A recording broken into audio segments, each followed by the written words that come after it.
The game of the Shadow Man is one of the earliest forms of demonic summoning rituals known in urban legend, dating as far back as 1200 AD.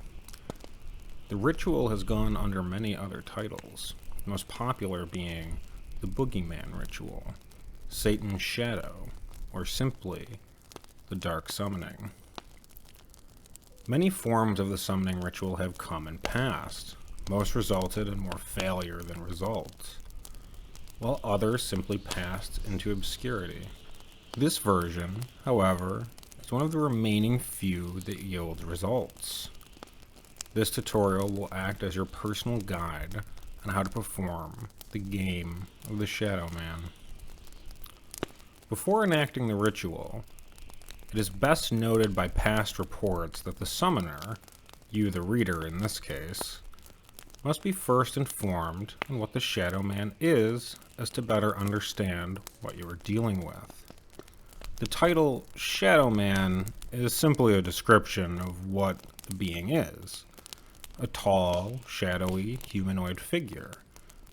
The true name of this creature is unknown, though, through conversation with the being, it tends to give a variety of names it refers to itself as. The most prominent name it calls itself by is simply Shadow. The being is a tall, lanky figure, appearing masculine in nature. Its skin, a pale gray, is referred to as rotting while alive in appearance, and its hair is a thick, ebony black mess. It is always described as wearing a gray or black cloak that covers up everything but its head and hands. However, its hair always covers its eyes as well, making it impossible to see if the figure even has eyes. Furthermore, the nose is described as abnormally sharp, and the mouth is a wide, sharp-toothed smile with lips described as charred skin. The hands of the figure are tipped with a strange, black, ashy substance, from the foremost bend in the finger to the tip, and is sharpened to a pointed end. Now that the being has been identified, the ritualistic process can begin. There are 3 steps to the process: the preparation, the execution, and the resolution. First, the preparation. Before the actual ritual can take place, certain forms of preparation must occur. First, acquire access to a decent-sized room that, when closed off, will be completely dark. No light must be able to get into the room during the entirety of the ritual, else it will yield no results. Due to this, it is preferred to act during the darkest hours of the night for the best results. This is to give Shadow a place to access during the ritual. Second, grab a pencil and a piece of paper. Not a mechanical pencil, but a genuine number 2 wooden pencil. Take them both and draw out your best self-portrait. It seems that realism and details do not matter to the execution, as even a simple stick figure yield the same results. After you finish the picture, no matter how good or bad it is, scratch out the eyes with the same pencil. Make it as thick and dark as possible. Make sure the eyes are completely blotted out and cannot be seen. This is to allow Shadow to have a form, as most claimers detail it as very similar in appearance to themselves. Added with this, find any piece of clothing that you have worn for at least a month or so. This is to add another layer to the formation of Shadow. And sadly, you will be losing this article of clothing in the process. If it is something that comes in pairs, use both. Third, and finally, acquire 12 identical candles. This will be both your portal and defense against Shadow. And further details about how this will be used are explained later. The following must also be obtained and will be used during the execution process: a candle lighter, a sharp object, preferably a knife, a pair of gloves and socks to wear, black ink. Printer or pen ink is fine, though a decent amount is needed. Now that you have obtained all necessary items, it is time to begin the ritual. Start by going into the selected room and measuring out a space wide enough to perform with. The best way to test is to stick your arm out to your side and spin in a circle. If you hit nothing or nothing gets in the way, you have enough room. It is okay before you begin to have a light in the room to see what you are doing. Begin placing the candles in the circle space you measured out, each spread out equally apart, and once they have been set, light them all up. Now, close off any light to the room. Make the room entirely sectioned off to just itself with no outside connection. Go to your circle of candles and, using the ink, put out the fire on every other candle. For better reference, imagine the candles like a clock, and put out the ones placed at the 1, 3, 5, 7, 9, and 11 spots. This is the beginning of the ritualistic process, and, as said in reports, this is the portal for Shadow to enter through. If at any moment you wish to back out, simply light up the dead candles. However, whatever you do, do not have more candles out than on. These candles are your one safety net, and if you make a mistake, it will not end well. Continuing forward, make sure you have your gloves and socks both on as an added layer of protection. Even with the candle circle, it is very important you have a layer of clothing as well. Take the pre-selected article of clothing you wish to use, set it in the middle of the circle, taking heed not to distort or destroy the circle, and stain it with the remainder of your ink. Following that, take up your sharp object and cut a diagonal line from the top to the bottom. Once you have done that, slip in the drawing you had made from earlier into the clothing. If it is too small to fit inside, simply lay the drawing on top. Now burn it. Take the lighter and burn the drawing. You don't need your sharp object for any other reason afterwards. And, as said before, your lighter can be used if you wish to back out during the ritual. However, if you do back out, never attempt the ritual again.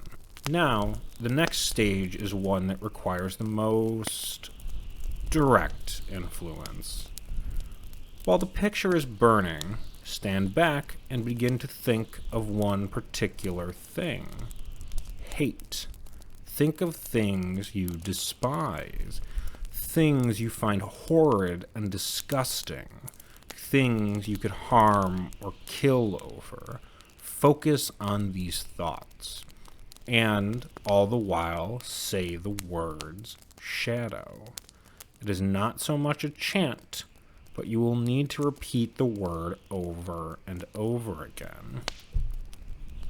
Slowly, the room around you will shift. It will turn from black and white to crimson and magenta.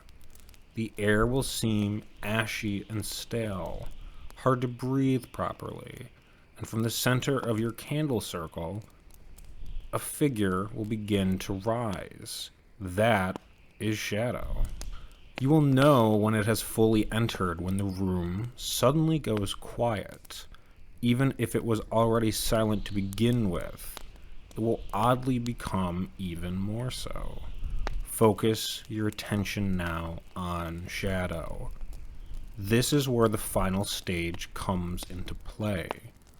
You have brought it into your realm to make a deal with it. So long as you are aware of everything you and it both say, you can converse as you please.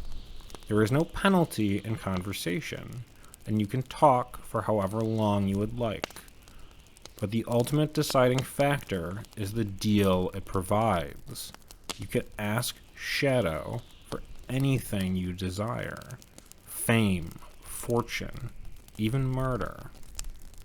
You can be as simple or as descriptive as possible.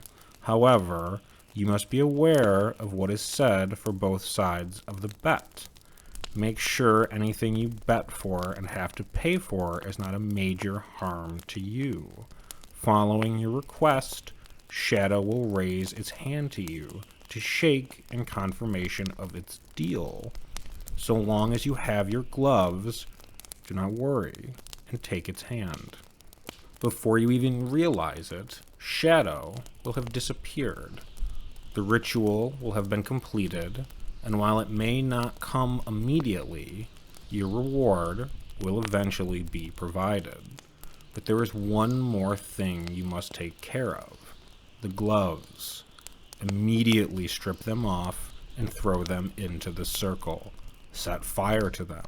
Light all the candles on fire. Do anything you can to discard of your evidence. Shadow knows of what you've done, but so long as you have destroyed the evidence, it cannot track you. From this point, you will have successfully won the game of the Shadow Man. You are free to live your life as you please without fear or consequence. What you wished for will come to you naturally. If it was money, you will get bonuses and raises at your job unexpectedly. If it was fame, word of you will get around very quickly, and people will take a liking toward you overall. That being said, a few individuals may still be questioning something in this process. What would happen if you were to fail? If you retried the ritual after a previous attempt, failed a step in the execution, or did not get rid of the evidence, what would have happened? The details of failure are blurry, mainly because not many people who failed are alive to tell the tale. However, there have been a few select reports that detail what might just happen. It is said that when someone fails, the consequences are not immediately noticeable. It may start off as a voice or a visual problem, but soon you will start to notice strange changes in your life, changes that will affect your mind. Most reports show once healthy people developing symptoms of schizophrenia and PTSD after failure. But the worst part is not during the waking hours.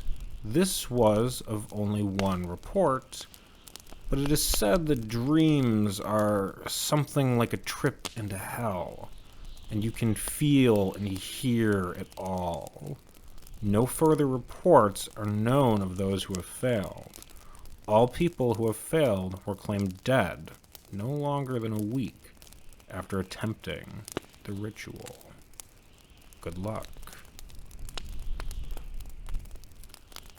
This story was written by Robert D. Alsbury. If you would like to read this story, a link has been provided below.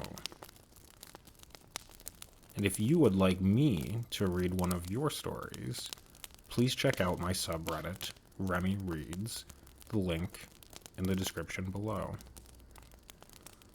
Tune in next week for another terrifying tale. Stay safe, and until you hear from me again, have a horrifying week.